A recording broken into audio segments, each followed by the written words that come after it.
Hello दोस्तों। आज हम प्रश्नावली 2.4 के इस भाग में सारे प्रश्नों को हल करेंगे। तो प्रश्नों को हल करने से पहले यदि आपको वीडियो देखने में धुंधला दिखाई दे रहा हो तो आप लोग रेजोल्यूशन जो है वो 360p पे सेट करके देखिएगा। अब पता नहीं क्या रीज़न है, मैं तो बेस्ट रेजोल्यूशन पे इसे अपलोड करता हूँ, फिर भी प्रॉब्लम क्या आती है नहीं समझ में आता है। 144p ही दिखाता है, 240p नहीं दिखाता है। तो आपसे कोशिश करूंगा मैं कि एकदम बेस्ट रेजोल्यूशन करके इसका वीडियो अपलोड करूं, जिससे आप लोगों को 240p पे भी देखने में सुविधा हो। तो और अगर आप लोगों वीडियो देख रहे हैं और आप लोगों को पसंद आए तो आप लोग लाइक और कमेंट ज़रूर से करिए और शेयर तो ज़रूर से ही करिए, ठीक है। तो चलिए 10वां प्रश्न देखते हैं। उपयुक्त सर्वसमता के उपयोग से निम्नलिखित के मान ज्ञात कीजिए। अब यहाँ देखिए, सर्वसमता की सहायता से हमें इसे सरल करना है। तो सबसे पहले हम इसे थोड़ा सरल करके देखते हैं, फिर देखते हैं कि कौन सी सर्वसमता उपयोग में ला सकते हैं। तो यहाँ दिया है एक्स क्यूब माइनस 8 जो है वो किसके किसका क्यूब होता है, 2 का क्यूब होता है। तो 2 और वाई का होल क्यूब लिख सकता हूँ ना। जब ब्रैकेट खोलूंगा तो 2 2 सा 4 2 सा 8 हो जाएगा और वाई क्यूब का वाई क्यूब हो जाएगा सेम। उसके बाद माइनस। अब इन दोनों में कॉमन देखते हैं क्या है। यहाँ तो हम कुछ क्यूब वगैरह या स्क्वायर वगैरह तो बना नहीं सकते हैं, कॉमन ही दे सकते हैं। तो यहाँ तो सबसे पहले माइनस है, माइनस ले लिया कॉमन। और 6xy यहाँ पे है और 12xy, अर्थात 6 तो दोनों में है और xy भी दोनों में है। तो 6xy को मैंने कॉमन ले लिया। अब यहाँ से 6x निकल गया तो एक x बचा और y तो पूरा कॉमन हो गया। अब माइनस कॉमन लेने की वजह से यहाँ भी क्या आ जाएगा, माइनस आ जाएगा। और फिर 6 2 सा 12, अर्थात यहाँ 2 बचा, x तो पूरा निकल आया और y एक निकला है तो एक y बचा रह जाएगा। अब ये सर्वसमता कौन सी बन रही है, देखिए एक होता है x माइनस वाई का whole cube is equal to X cube minus Y cube minus 3xy comma X minus Y. अब बिल्कुल ऐसा ही बनाना है इसे। तो देखते हैं कैसे बनता है। X cube minus 2y cube minus, अब यहाँ से 3 अगर निकाल लूँ मैं तो यहाँ तो एक x दिया है और 2y दिया है और x minus Y 2y sorry. तो अब देखिए एकदम सेम टू सेम मैच कर गया इससे ना। तो यहाँ जो लास्ट में रहता है उसी का होल क्यूब होता है ये, तो लिख लेते हैं x माइनस 2y। देखिए यही है ना, लास्ट में जो दिया है उसी का होल क्यूब है, तो x माइनस 2y का होल क्यूब हो जाएगा। तो सर्वसमता जो है वो कौन सी यूज आई, x माइनस वाई का होल क्यूब, ठीक है। तो चलिए अब इसका अगला क्वेश्चन देखते हैं हम। अगला क्वेश्चन है 27a cube plus 1/64b cube plus 27a square upon 4b plus 9a upon 16b square. अब इसे भी थोड़ा सरल करके लिखते हैं, फिर देखते हैं कि कौन सी सर्वसमता को उपयोग में लाया जा सकता है। तो यहाँ इसे सरल करूँ तो 27 जो है वो 3 का क्यूब होता है, 3 का क्यूब और a है तो 3a का क्यूब लिख देंगे प्लस यहाँ 1/64 किसका क्यूब होता है, 4 का होता है तो 4 लिख दिया और b तो पहले से ही है तो b लिख दिया। अच्छा, इस पूरे पे मैं होल क्यूब लगा सकता हूँ, ऐसा क्यों, 1 का क्यूब अगर करूँ या स्क्वायर करूँ तो 1 ही आएगा और 4b तो पूरे पे क्यूब लगा दिया प्लस। अब देखते हैं इन दोनों में कॉमन क्या आता है। देखिए ऊपर 27a स्क्वायर है और ऊपर क्या है 9a है, तो यहाँ से 9a तो सीधे हम कॉमन ले सकते हैं अपॉन नीचे क्या है, यहाँ 4b है और 16b स्क्वायर है, मतलब 4b को कॉमन ले सकते हैं। तो ऊपर क्या बच जाएगा, 9 3 27 तो 3 बच गया और ऊपर से a के निकल गया तो a के बच जाएगा अपॉन नीचे से तो पूरा 4 भी निकल गया तो यहाँ क्या बच गया 1, ठीक प्लस। अब यहाँ से 9a पूरा निकल गया तो ऊपर क्या बचा 1 अपॉन नीचे से 4 निकला तो 4 बच गया और एक b निकला है तो एक b बचा रह जाएगा। अब फिर थोड़ा और सिंप्लीफाई करते हैं इसे, 3a क्यूब प्लस 1/4b का whole cube plus 9a upon 4b। अब 3a को कैसे लिख सकते हैं, 3a सिर्फ 3/1 को 1 से किसी भी नंबर का डिवाइड करेंगे तो सेम नंबर आता है प्लस 1/4b। अब देखते हैं सर्वसमता कौन सी उपयोग में ला सकते हैं, यहाँ सब प्लस में है ना। तो ये X cube plus Y cube वाला दिख रहा है तो एक्स प्लस वाई क्यूब का फॉर्मूला क्या होता है, X cube plus Y cube plus 3xy bracket में एक्स प्लस वाई, यही होता है। अब इसी रूप में इसे बनाना है, ठीक। तो इसे बनाते हैं हम, चलिए 3a का क्यूब प्लस 1/4b का क्यूब प्लस यहाँ से 3 को अलग कर लेता हूँ, 3 तो सबसे पहले अलग होना चाहिए, 3 को अलग किया और फिर 3a बच जाएगा इनटू फिर आगे क्या बच जाएगा, 1/4 भी बच जाएगा। 3 3 ज़ा 9, 9 ए ऊपर आ गया और 4 भी नीचे, तो मैंने इस प्रकार से डिवाइड कर लिया। 3a क्या है यहाँ पर, x है, और 1/4 भी क्या है यहाँ पर, y है। फिर 3a प्लस 1/4b। अब ये किसका होल क्यूब बन रहा है, इसका जो ब्रैकेट में लास्ट में होता है उसी का होल क्यूब होता है। 3a प्लस 1/4b का होल क्यूब। तो इतना ही सिंपल था। तो चलिए इसमें कौन सा सरसम का यूज में है, x प्लस वाई का होल क्यूब। ठीक है, चलिए अब अगला प्रश्न देखते हैं। अगला जो प्रश्न है 11वां, वास्तव में घनों का परिकलन किए बिना निम्नलिखित के मान ज्ञात कीजिए। अब जो यहाँ पर दिया है 0.2 का क्यूब माइनस 0.3 का क्यूब प्लस 0.1 का क्यूब। अब इसे हम इनका क्यूब निकाल के भी हल कर सकते हैं, लेकिन यहाँ पर क्वेश्चन में क्या कह रहा है, वास्तव में घनों का परिकलन किए बिना ही हमें इसका हल ज्ञात करना है। अब इसके लिए एक सरल समीकरण है, वो कौन सी है, X cube plus Y cube plus Z cube minus 3xyz is equal to X plus Y plus Z, एक ब्रैकेट में, और दूसरे ब्रैकेट में X square plus Y square plus Z square minus X Y, नीचे लिख रहा हूँ, minus Y Z minus Z X, ये होता है। ठीक है, अब यहाँ एक कंडीशन।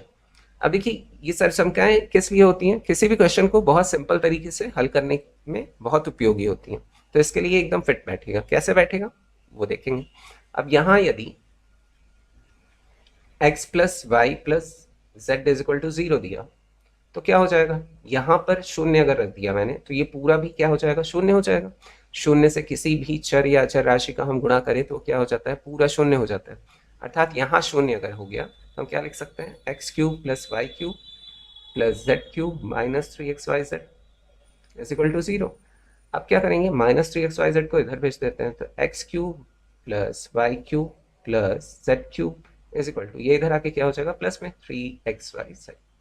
तो ये हमें फॉर्मूला मिल गया। अर्थात यहाँ जो दिया है, जो भी संख्याएं दी हैं, वो अगर 0 के बराबर आ जाए तो हम ये वाला फॉर्मूला अप्लाई कर सकते हैं। ठीक है, तो देखते हैं। तो यहाँ ये x दिया है, ये y दिया है, ये z दिया है, तो 0.2 प्लस, लेकिन ये तो माइनस में दिया है तो माइनस ब्रैकेट में रख लेते हैं, 0.3 प्लस 0.1। तो 0.2 प्लस माइनस का माइनस, 0.3 प्लस 0.1, यहाँ प्लस प्लस में कौन से हैं, ये दोनों संख्या है, 0.2 और 0.1 जुड़ेंगे तो कितना आ जाएगा, 0.3, और माइनस में क्या दिया है, 0.3, घटाने में कितना आ गया, शून्य। अर्थात 0 आ रहा है तो ये वाला फॉर्मूला अप्लाई कर सकते हैं। तो हम क्या लिख सकते हैं, 0.2 का क्यूब, अब यहाँ देखिए प्लस करके लिख रहा हूँ क्योंकि प्लस में ही होता है ना फॉर्मूला, प्लस में होता है, 0.3 का क्यूब प्लस 0.1 का क्यूब इज इक्वल टू, क्या लिख सकता हूँ, 3 इंटू एक्स की जगह 0.2, वाई की जगह माइनस 0.3, चिन्ह सहित लिखेंगे, इंटू फिर z की जगह 0.1। अब इसका इसमें गुणा करिए तो 0.6 आ जाएगा। हाँ, इसका इसमें करते हैं तो 3 इंटू 0.006 आ जाएगा, माइनस में आएगा ये, और 1 से अगर गुणा किया तो हाँ 0.006 आ जाएगा। अब फिर इसका इसमें गुणा करेंगे तो ये आ जाएगा माइनस 0.018। ये हो गया इसका आंसर। ठीक है, तो बहुत ही सिंपल है। सबसे पहले हम क्या चेक कर लेते हैं कि x plus Y plus Z is equal to 0 आ रहा है कि नहीं। अगर आ रहा है तो ये वाला तुरंत हम सर्वसम का अप्लाई कर देंगे, तो बहुत ही सिंपल तरीके से इनका हल मिल जाता है हमें। तो होप आप लोग आगे से इसे याद रखेंगे, बहुत ही सिंपल तरीका है ये। ठीक है, तो चलिए अब अगला प्रश्न देख लेते हैं। अगला प्रश्न भी वैसा ही है, यहाँ इसे x ले लेते हैं, इसे y मान लेते हैं और इसे z मान लेते हैं।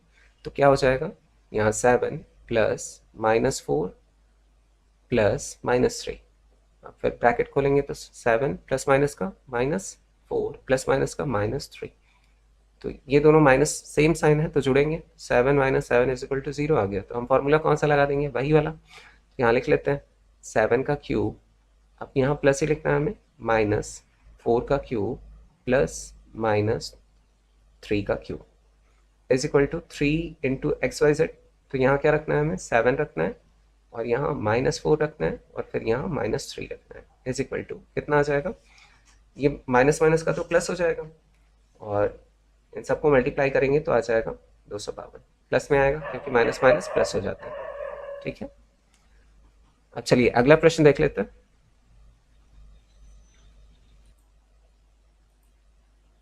और हमारा प्रश्न है सरल कीजिए।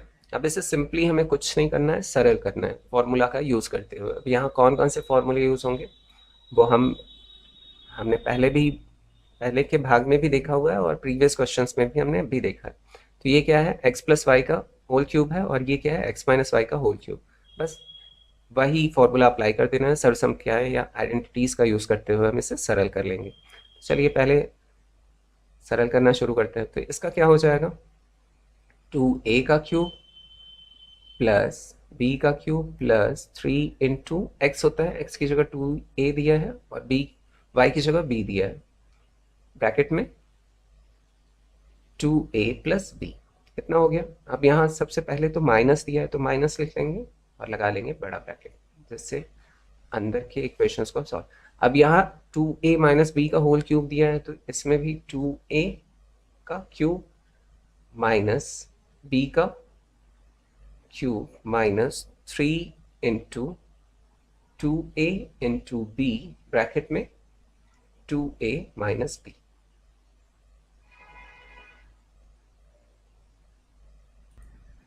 अब आगे जो दिया है माइनस 6b, और यहाँ पर देखिए एक ब्रैकेट में, यहाँ अगर लिखना चाहो a प्लस बी और एक ब्रैकेट में a माइनस बी, तो ये क्या होता है, is equal to A square minus B square होता है। तो उसी रूप में इसे रख लेंगे। तो दोनों का अगर निकालें हम तो क्या आ जाएगा, 2a का स्क्वायर माइनस b का स्क्वायर, यही होगा। तो इसे नीचे सिंप्लीफाई कर लेते हैं। अब इसे और सिंप्लीफाई करेंगे तो कितना आ जाएगा, यहाँ आ जाएगा 8a का क्यूब प्लस b का क्यूब। अब इसे सिंप्लीफाई करें तो 6ab प्लस 6ab ब्रैकेट में 2a प्लस b। फिर यहाँ माइनस है, माइनस रहने देते हैं, फिर अंदर सॉल्व करेंगे तो 8a cube minus b cube minus 6ab, फिर ब्रैकेट में 2a माइनस b, ब्रैकेट बंद। और इसे भी सिंप्लीफाई कर लेते हैं तो माइनस 6b ब्रैकेट में 2a का स्क्वायर कितना हो जाएगा, 4a का स्क्वायर माइनस b स्क्वायर, इतना हो गया। अब चलिए और सिंप्लीफाई जितना भी हो पाता है उतना कर लेते हैं। ठीक है, तो यहाँ 8a cube plus b cube plus 6ab का मल्टीप्लाई इधर करूँ तो कितना आ जाएगा, 6 दूनी 12, 12 और a का a में होगा तो a स्क्वायर और एक बार b आ जाएगा प्लस 6ab का अगर b में करूँ तो 6ab स्क्वायर हो जाएगा। ठीक, अब फिर पहले इसे सिंप्लीफाई कर लेते हैं फिर ब्रैकेट खोलते हैं। यहाँ 8a cube minus b cube, अब यहाँ देखिए माइनस है तो माइनस और प्लस का माइनस हो जाएगा। यहाँ कितना आ जाएगा, 6 2 से 12, 12 सेम a स्क्वायर b आ जाएगा। ठीक है, अब फिर माइनस माइनस का प्लस और 6ab स्क्वायर हो जाएगा, यहाँ पे 6ab स्क्वायर। अब ब्रैकेट बंद। अब यहाँ भी सिंप्लीफाई कर लेते हैं, 6 4 से 24 होता है तो 24 और a स्क्वायर है और यहाँ पे b है। अब माइनस माइनस का प्लस और यहाँ 6b स्क्वायर है और यहाँ माइनस 6b है और यहाँ माइनस b स्क्वायर है, तो माइनस माइनस का प्लस हो गया और इनका गुणा करेंगे कितना आ जाएगा, 6b क्यूब।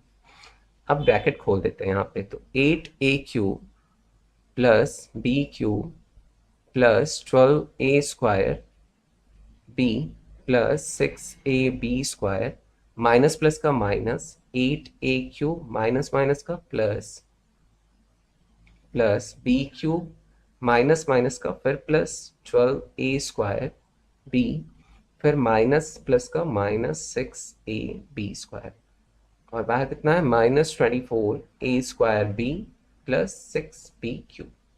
अब देखते हैं कुछ कट रहा है, यहाँ 8a क्यूब है, यहाँ 8a क्यूब है, प्लस माइनस में था कट गया। और फिर देखते हैं क्या कट रहा है, यहाँ देखिए 12a स्क्वायर b है और यहाँ 12a स्क्वायर b प्लस में है ना, तो ये दोनों जुड़ेंगे 24a स्क्वायर b हो जाएगा और यहाँ माइनस 24a स्क्वायर b है, अर्थात इससे और इसे कैंसिल कर सकते हैं। इन दोनों को जोड़ने पे प्लस, इन दोनों को जोड़ने पे प्लस और ये माइनस आ रहा तो कट गया सीधे सीधे। अब फिर 6ab स्क्वायर है और यहाँ कितना है, 6ab स्क्वायर है ना, माइनस प्लस माइनस में है तो इससे ये कैंसिल हो गया, बचा क्या, बी क्यूब और बी क्यूब कितनी बार है, बी क्यूब बी क्यूब और बी क्यूब 2 बार है, तो 2b³ हो गया और 6b³ जुड़ा तो कितना आ गया, 8b³। तो ये हो गया फाइनल आंसर। तो इतना सरल करने के बाद क्या मिला हमें, आंसर मिल गया। तो इसमें बस एक बात का ध्यान रखना है कि प्लस माइनस कहीं पर गलत ना हो जाए, वरना आंसर क्या आ जाएगा, गलत आ जाएगा। और सर्वसंख्याओं को याद करना भी बहुत ज़रूरी है, ठीक है। तो चलिए अब अगला प्रश्न देख लेते हैं। 13वां प्रश्न है, उपयुक्त सर्वसंख्या के उपयोग से सरल कीजिए। प्रश्न है a minus B minus one एक ब्रैकेट में और दूसरे ब्रैकेट में है a² plus b² plus 1 plus ab plus a minus B. तो इसके लिए जिस सर्वसंख्या का उपयोग करेंगे उसके बारे में अभी कुछ देर पहले हमने पढ़ा है, वो है x³ plus y³ plus z³ minus 3xyz is equal to एक ब्रैकेट में x plus Y plus z और दूसरे ब्रैकेट में x² plus y² plus z² minus xy minus yz फिर माइनस zx। ये नीचे लिख दे रहा हूं मैं। अब देखिए ये जो दिया है ना, ये इस रूप में दिया है, ठीक है। अब इसे हम इस रूप में बना लेंगे, कैसे बनाएंगे वो देखते हैं। अब इस रूप में बनाने के लिए सेम वैसे ही लिखेंगे इसे, तो a प्लस, अब देखिए प्लस लिखेंगे क्योंकि यहाँ पे प्लस है, और ब्रैकेट में क्या लिख लेंगे, माइनस बी, ठीक है। तो a प्लस माइनस बी, फिर प्लस ही है ना, यहाँ प्लस है तो प्लस, फिर यहाँ -1 दिया, तो z मतलब z की जगह क्या आ गया, -1 आ गया। तो इसे बंद कर लेते हैं ब्रैकेट। अब फिर दूसरे ब्रैकेट में a² की जगह x² की जगह a² है तो a² ही रहेगा, प्लस अब यहाँ फिर y² की जगह हमें क्या लिखना है, -b² लिखना है, तो -b² लिख लिया, ठीक है। फिर प्लस है तो प्लस, और z की जगह क्या है, -1, तो -1 का स्क्वायर लिख लेंगे। -1 का स्क्वायर 1 ही हो जाएगा और प्लस ही आएगा, है ना। तो यहाँ प्लस में ही सब दिया है। फिर यहाँ देखिए फिर माइनस दिया है तो हम माइनस लगा लेंगे, xy मतलब a और b का मल्टीप्लाई होना है, तो a इंटू -b का मल्टीप्लाई होगा क्योंकि b जो है वो माइनस में है। फिर क्या करेंगे हम, माइनस है तो माइनस लिखा, yz का मल्टीप्लाई होना है, yz, तो y किस में दिया है, माइनस में दिया है तो ब्रैकेट में, मतलब b जो है माइनस में दिया है तो ब्रैकेट में लिख लेते हैं, -b का मल्टीप्लाई किससे होना है, -1 से होना है, ठीक है। तो ये हो गया। फिर माइनस है zx, अब z मतलब -1 और a का मल्टीप्लाई होना है, तो -1 ब्रैकेट में लिख लेंगे और इसका मल्टीप्लाई किससे होना है, a से। अब फिर इसे भी ब्रैकेट हम बंद कर लेते हैं, कर लिया। अब फिर इसे देखिए, अगर इससे कंपेयर हम करें तो क्या आ जाएगा, यहाँ x की जगह a और y की जगह -b और z की जगह -1 आ जाएगा, और फिर a² हो गया, x² की जगह y² की जगह b² और z की जगह -1², और फिर -xy, ये आ गया a इंटू -b और फिर -yz माइनस बी इंटू -1 और -zx की जगह -1 इंटू a आ गया। अब इसे हम कैसे लिख सकते हैं, इस रूप में लिखना है ना, तो x³ लिखेंगे अर्थात a का क्यूब लिखा, फिर b का क्यूब, तो -b है तो -b का क्यूब लिखेंगे, तो -b का क्यूब हो जाएगा, ठीक है। और फिर -1 का क्यूब, तो -1 का क्यूब, क्योंकि यहाँ पे माइनस है ना, लिखना तो प्लस है हमें। या एक स्टेप चलिए कर लेता हूँ जिससे कि आप लोगों को कंफ्यूजन ना हो, इसी रूप में लिखता हूँ, ठीक है। तो यहाँ क्या लिखेंगे हम, a³ प्लस, अब ब्रैकेट में -b का क्यूब, फिर प्लस ब्रैकेट में -1 का क्यूब, फिर -3 इंटू, देखिए x की जगह क्या दिया है, a दिया है, a लिखा, b की जगह क्या दिया है, -b, और फिर z की जगह क्या दिया है, -1, तो z की जगह -1, इतना हो गया। अब इसे सरल करते हैं, a³, देखिए यहाँ -b का क्यूब कितना होगा, माइनस ही बाहर आएगा ना, क्योंकि यहाँ जो घात है वो क्या है, विषम है, तो माइनस में ही होगा। फिर यहाँ भी घात जो है विषम है तो ये भी माइनस में ही होगा, इतना हो गया। अब यहाँ देखिए माइनस माइनस का प्लस हो जाएगा, ये तो माइनस में ही आएगा, माइनस और 3ab कितना आ जाएगा, 3ab। 1 से किसी भी नंबर का मल्टीप्लाई करते हैं तो सेम होता है। अब इसे और सरल करके लिखें तो a³ - b³ एक का क्यूब कितना होता है, एक ही होता है, -3ab। तो सर्वसंख्या की सहायता से हमने इससे कंपेयर किया इसे पूरी तरीके से, और क्या बना दिया, ये बना दिया। ठीक है, तो बस यही करना था हमें। तो इसमें ध्यान रखना होता है आप लोगों को चिन्हों का, बस। तो बहुत सरल तरीके से हल हो जाते हैं। तो चलिए अब अगला प्रश्न देख लेते हैं।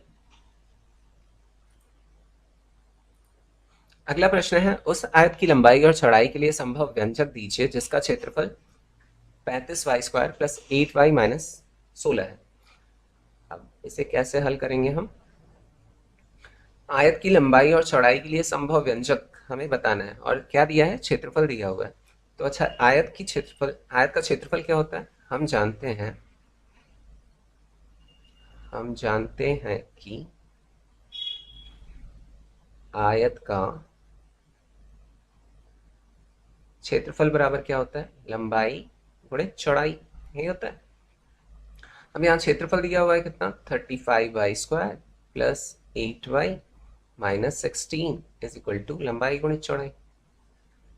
मतलब इसे अगर मैं हल कर लूँ ना, तो मुझे क्या मिल जाएगा, लंबाई गुणित चौड़ाई। तो इसे हल कर लेते हैं। अब ये द्विघात समीकरण है ना, द्विघात समीकरण को हम किस तरीके से हल कर सकते हैं,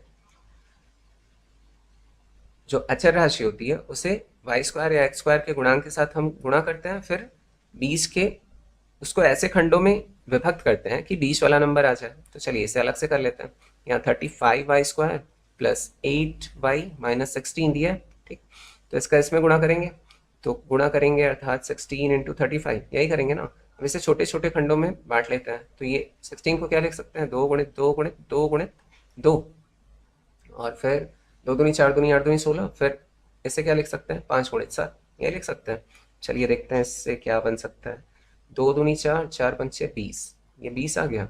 और फिर 2 दूनी 4, 4 सत्ते 28 गुणित 28 बराबर इतना ही आना है, इन दोनों के गुणा के बराबर ही, लेकिन हमारा काम बन जाएगा। 28 माइनस 20 करो तो कितना मिल जाएगा, 8। 20 वाला संख्या मिल रहा है, तो यहाँ लिख लेंगे 35y² plus 28 minus 20 y minus 16। तो यहाँ मैं डाके लिख देता हूँ जिससे कंफ्यूजन ना हो। तो यहाँ आ जाएगा 16। अब फिर 35y² plus 28y minus 20y minus 16। अब इन दोनों में कॉमन क्या दिख रहा है, 7y कॉमन दिख रहा है, तो 7y को कॉमन ले लेता हूँ। 7y को कॉमन यहाँ से लूँगा तो यहाँ बच जाएगा 5y, यहाँ प्लस 7 चौक 28, तो 4y। 4y नहीं बचेगा, सिर्फ 4 बचेगा ना, y तो निकल गया।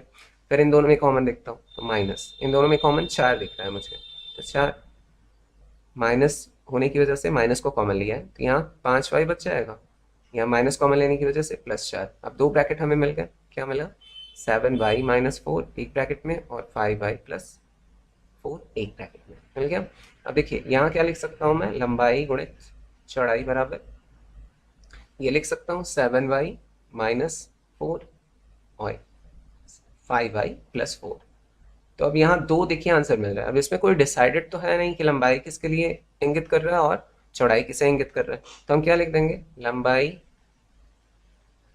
या चौड़ाई क्या हो सकता है, 7y माइनस 4 हो सकता है, या फिर क्या हो सकता है, लंबाई या चौड़ाई क्या हो सकता है, 5y प्लस 4 हो सकता है। भाई यहाँ तो कुछ मेंशन है नहीं ना, तो ये हो गया इसका उत्तर। बस इतना ही करना था हमें। चलिए अब अगला प्रश्न देख लेते हैं।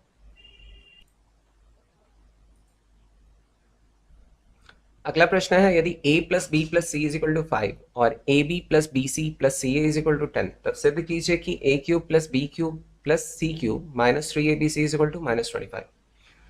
तो चलिए इसे हल करते हैं। जो जो दिया है उसे पहले नोट कर लेते हैं। दिया है a plus B plus C is equal to 5। चलिए इसे समीकरण नंबर 1 बना लेते हैं। और क्या दिया है, a B plus B C plus C a is equal to 10। ठीक, अब समीकरण बनाने की ज़रूरत नहीं है क्योंकि आगे काम नहीं पड़ेगा इसका। तो तब सिद्ध कीजिए कि, अब सिद्ध क्या करना है हमें, सिद्ध करना है a cube plus B cube plus C cube minus 3abc is equal to -25।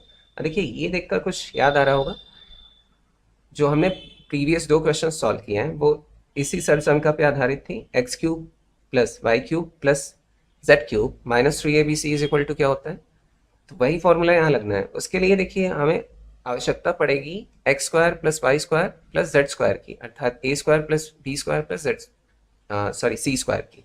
तो यहाँ कहीं पर तो उसका मान दिया नहीं है, तो उसे ज्ञात करना पड़ेगा। उसे ज्ञात करने के लिए हम क्या करेंगे, समीकरण 1 के दोनों पक्षों का वर्ग कर देते हैं। तो यहीं से स्टार्ट करते हैं। समीकरण 1 के दोनों पक्षों का वर्ग करने पर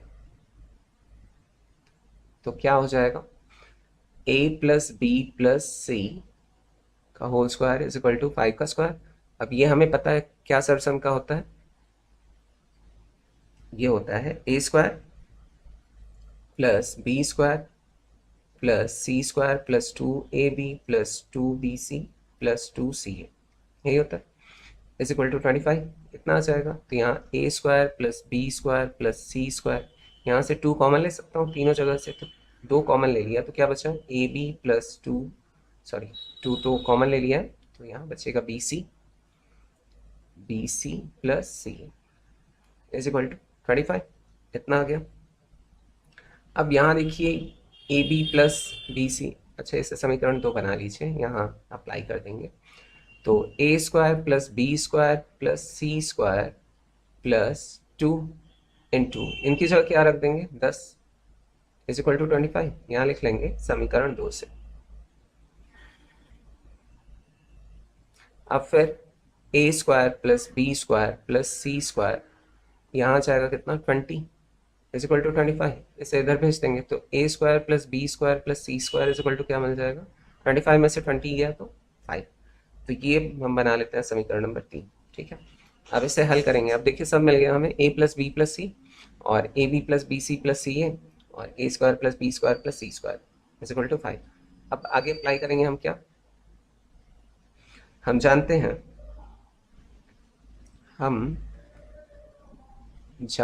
हैं कि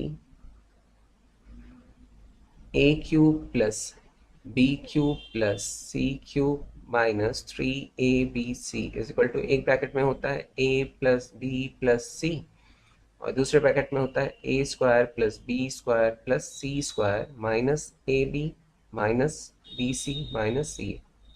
ये कौन सी सरसंख्या है, वही X cube plus Y cube plus Z cube minus 3xyz is equal to, तो वही सरसंख्या की सहायता से इसे हम हल कर लेंगे। तो यहाँ क्या आ जाएगा, इज इक्वल टू, यहाँ मान रख देंगे a plus B plus C is equal to कितना दिया है, ये दिया है 5, और यहाँ A square plus B square C plus C square की जगह हम क्या रख सकते हैं 5। ये भी हमने ज्ञात किया ना समीकरण 3 से, तो यहाँ रख दिया 5। अब यहाँ से हम ले लेते हैं माइनस को कॉमन। ठीक है, यहाँ क्या बच जाएगा, A B plus B C plus C A, अब इसे बड़े ब्रैकेट में रख के बंद कर देते हैं, इज इक्वल टू 5 और फिर ब्रैकेट में 5 minus A B plus B C plus C a is equal to, हमने क्या यहाँ दिया हुआ है 10 दिया है, तो 10 मान रख लेते हैं। तो यहाँ 10 आ गया, ब्रैकेट खोलेंगे तो -10 ही हो जाएगा। अब फिर 5, यहाँ क्या आ जाएगा, 5 में से 10 -10 गया तो -5, तो -5 का अगर 5 में मल्टीप्लाई हुआ तो कितना आ जाएगा -25। यही हमें सिद्ध करना था। तो A cube plus B cube plus C cube minus 3abc is equal to -25, ये सिद्ध करना था और ये सिद्ध हो गया। तो क्या लिख देंगे, इति सिद्धम। क्लियर। अब चलिए अगला प्रश्न देख लेते हैं।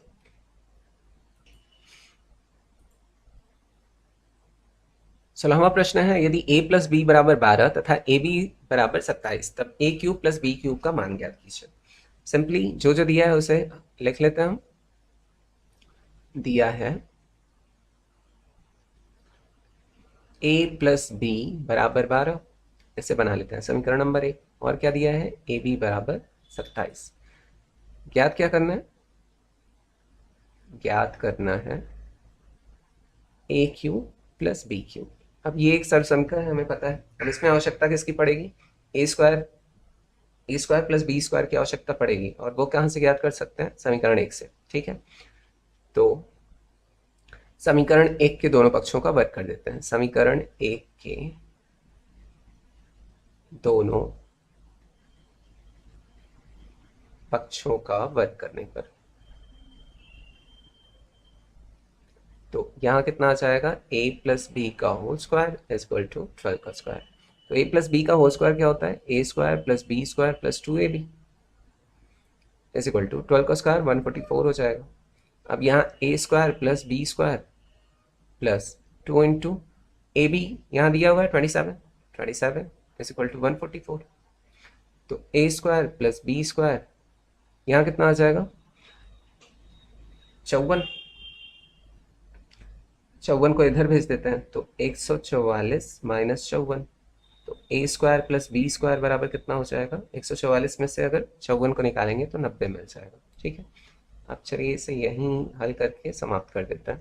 तो a square plus B square is equal to 90 मिल गया। तो अब हम जानते हैं कि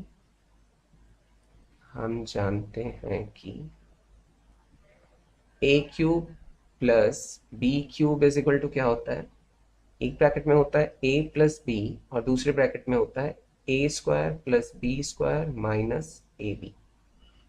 अब इसे इस प्रकार भी लिखा आप देख सकते हैं कि a square minus A B plus B square. देखिए हमने यहाँ पता किया ना कि a square plus B square का मान, इसलिए इसे पास में लिख लिया। आप आगे पीछे करके कहीं भी लिखिए, कोई फर्क नहीं पड़ता है।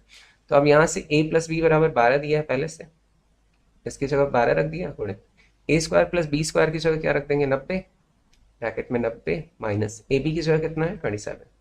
अब फिर इससे पहले हल करेंगे, बॉडमास का रूल यही कहता है। तो 12 गुणित 90 में से 27 जाएगा तो 63 बच जाएगा।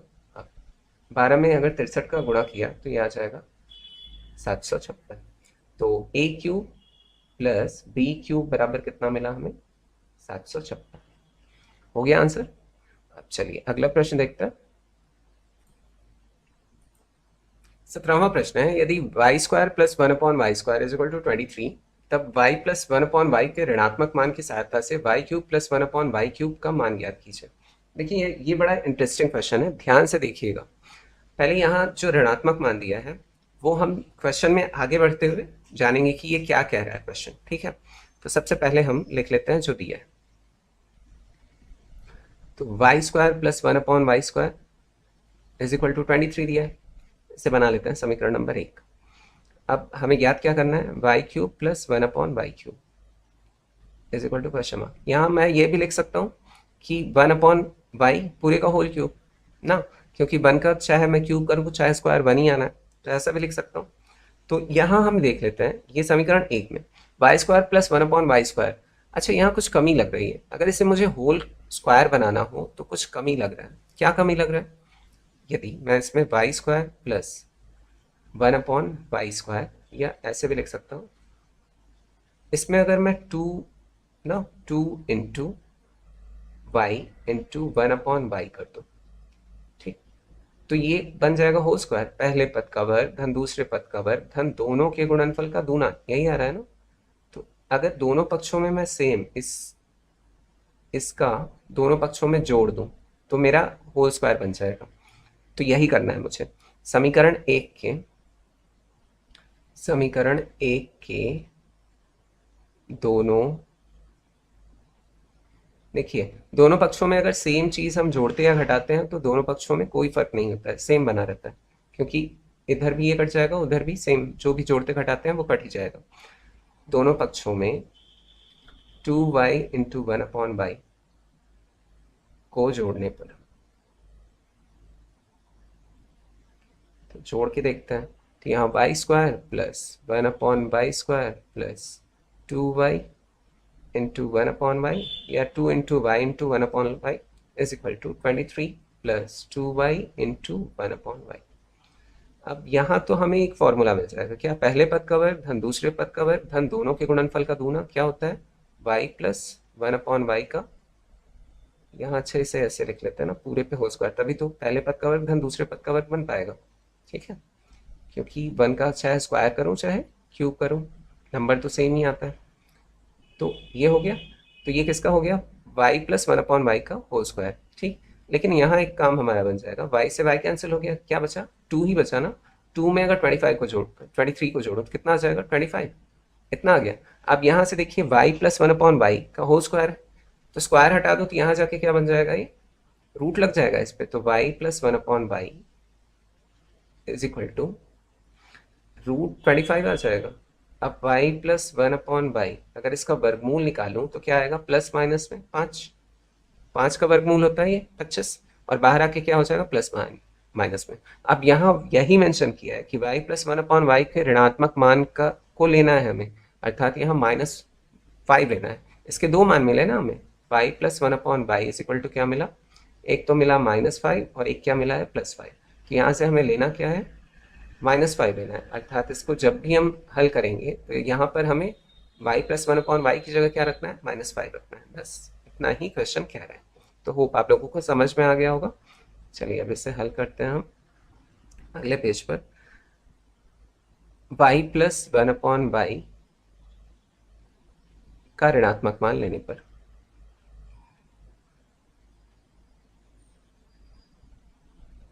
मान लेना है, अभी ले नहीं रहे, लेना है, ठीक है। तो हम जानते हैं कि अब ज्ञात क्या करना था वो लिख लेते हैं। हम जानते हैं कि वाई क्यूब प्लस, अब देखिए 1/y³ है तो मैं इसे ऐसे लिख रहा हूँ, 1/y का whole cube is equal to, ये कौन सी सर्वसंख्या है, x³ प्लस y³ ना। तो ये क्या होता है, एक ब्रैकेट में x प्लस वाई, तो y प्लस 1/y आ जाएगा यहाँ पे, और दूसरे ब्रैकेट में क्या होता है, x² माइनस XY फिर प्लस y², यही होता है। तो मैं पास में लिख रहा हूँ इसे, y² प्लस 1/y², या इसे पूरे पे भी स्क्वायर लगा सकता हूँ, या ऐसे भी लिख सकता हूँ, -y इंटू 1/y, ये हो गया। अब फिर y प्लस 1/y का हमें ऋणात्मक मान लेना है, अर्थात -5 लेना है, इंटू यहाँ क्या आ जाएगा, y²। अब y² प्लस 1/y² बराबर दिया हुआ है यहाँ कितना, y² प्लस 1/y² इसको 23 दिया है, तो 23 रख लेते हैं। तो यहाँ रख लेंगे हम 23, और यहाँ से देखिए ये इससे कैंसिल हो जाएगा, बचेगा क्या, -1 बचेगा, तो -5, और यहाँ भी कितना आ जाएगा, 22, 23 में से अगर 1 निकाला तो 22, तो -22। अब इसको इसमें गुणा करेंगे तो कितना आ जाएगा हमारा, -110। ये हो गया इसका उत्तर। तो होप आप लोगों को ये क्लियर हो गया होगा क्वेश्चन, बहुत ही सिंपल क्वेश्चन था। अब चलिए अगला प्रश्न देख लेते हैं हम। अगला प्रश्न है, यदि x minus one upon x is equal to 2, तब x पे 4 प्लस 1 अपॉन एक्स पे 4 का मान ज्ञात कीजिए। तो यहाँ हम सबसे पहले समीकरण जो जो दिया है वो लिख लेते हैं। x minus 1 upon x is equal to 2, इसे बना लेते हैं समीकरण नंबर 1, और ज्ञात क्या करना है हमें, x पे 4 प्लस 1 अपॉन एक्स पे 4। तो इस टाइप के क्वेश्चन जो होते हैं ना, इसका शॉर्ट ट्रिक होता है बहुत आसान तरीके से हल करने का, लेकिन शॉर्ट ट्रिक तो हमें लगाना नहीं है, विस्तार पूर्वक इसे हल करना है, तो विस्तार पूर्वक इसे हल करेंगे। तो 1 अपॉन, शॉर्ट ट्रिक जैसा कुछ नहीं होता है, उसी विस्तार पूर्वक क्वेश्चन से ही उठा के सब शॉर्ट ट्रिक बता दिया जाता है। और शॉर्ट ट्रिक्स जो आप लोग को मतलब पढ़ाया जाता है ना कि ये शॉर्ट ट्रिक है वो शॉर्ट ट्रिक है, अगर आप CBSE बोर्ड से पढ़ रहे हैं और क्लास 8 तक आपने पढ़ लिया है, तो आप लोगों को जितने भी शॉर्टकट कॉम्पिटिटिव एग्जाम के बताए जाते हैं सब कुछ उसमें दिया हुआ है मैथ्स में। क्लास 1 से लेके, क्लास 1 से तो नहीं स्टार्ट होता है, क्लास 4 से लेके 8 तक के सारे बुक्स में आपको मिल जाएंगे वही शॉर्ट ट्रिक्स जो बड़े बच्चों को पढ़ाया जाता है। बहुत सारे टीचर इसी इसी की हेल्प से बहुत बढ़िया चैनल चला रहे हैं। तो यहाँ हमें ज्ञात क्या करना है, x पे 4 प्लस 1 अपॉन एक्स पे 4, ठीक है। तो सबसे पहले हम क्या करेंगे, समीकरण 1 के दोनों पक्षों का वर्ग कर देंगे। तो समीकरण 1 के दोनों पक्षों का वर्ग करने पर, तो देखिए हम ऐसा क्यों कर रहे हैं, क्योंकि यहाँ पर क्या बनाना है हमें, x पे पावर 4 बनाना है, पहले इसे स्क्वायर बनाएंगे ना, तभी तो हमें पता चल जा पाएगा। तो ये क्या आ जाएगा, x माइनस 1 अपॉन एक्स का whole square is equal to 2 का स्क्वायर। तो यहाँ पहले पद का वर्ग धन दूसरे पद का वर्ग 1 अपॉन एक्स स्क्वायर लिख सकता हूँ इसे, ऋण दोनों के गुणनफल का दूना 2 into x into 1 upon x is equal to, यहाँ 2 2 सा 4 आ जाएगा। अच्छा इससे यहाँ कैंसिल कर देते हैं, तो x square plus 1 upon x square, फिर यहाँ -2 है, इधर लाएंगे तो +2 हो जाएगा, तो इज इक्वल टू कितना आ गया, 6 आ गया। अब इसे बना लिया समीकरण नंबर 2। अब फिर हमें x पे पावर 4 चाहिए, तो क्या करेंगे, समीकरण 2 के दोनों पक्षों का हम फिर से क्या करेंगे, वर्ग कर लेते हैं। पुनः समीकरण 2 के दोनों पक्षों का वर्ग करने पर, तो अब वर्ग करके देख लेते हैं। तो यहाँ क्या आ जाएगा, एक्स स्क्वायर प्लस 1/x² का whole square is equal to 6 का स्क्वायर। तो इसे खोलेंगे तो x पहले पद का वर्ग अर्थात x पे पावर 4 हो जाएगा, प्लस 1/x पे 4 हो जाएगा। 1 पे भी 4 होगा, लेकिन 1 पे चाहे जितना पावर हो वो 1 ही होता है, तो इसलिए 1 लिख दिया मैंने। प्लस दोनों के गुणनफल का दूना, मतलब 2 इंटू 1/x², सॉरी पहले x² आएगा फिर 1/x² आएगा ना, तो 2 इंटू x² पहला पद गुणित दूसरा पद, और इधर कितना आ जाएगा, 36। अब और सरल करें तो x पे पावर 4 प्लस 1/x पे पावर 4, और यहाँ से x² कैंसिल हो जाएगा, 2 एकम 2, प्लस 2